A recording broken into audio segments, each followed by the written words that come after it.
Chunki xotin hali ham topilgani yo'q. Chol esa meni yaqin kunlarda o'z qo'llari bilan yo'q qilishi aniq. Chunki va'da berganimga qancha vaqt bo'ldi, lekin xotinini hali topa olganimiz yo'q. Shuning uchun ham bugun biz oxirgi harakatimizni qilamiz va uni topamiz degan umiddaman.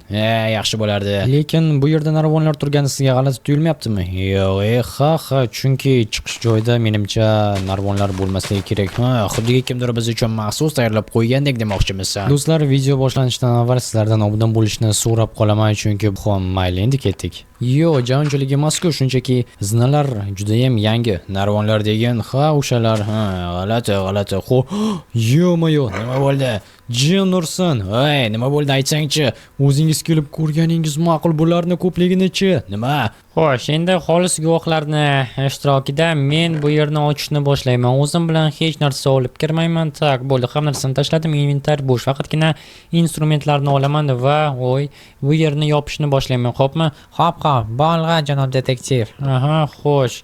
Ochishni boshlaymiz. Mana bunday 2 ga 3 chuqurlikdan boshlasak bo'ladi, menimcha, shundaymi? Ha, ochavering. Xo'sh. Hozir ochishda davom etamiz. Mana shu yerlarda biror nima bo'lishi kerak. Oppa. Hozir nimadir topgandek bo'lyapman. Rostdan ham bulojniklar yer tagida bulojnik nima qilyapti?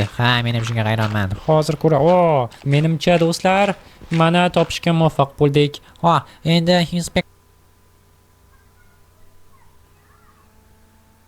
lekin baribir ham siz kovladingiz, tushgan boshqa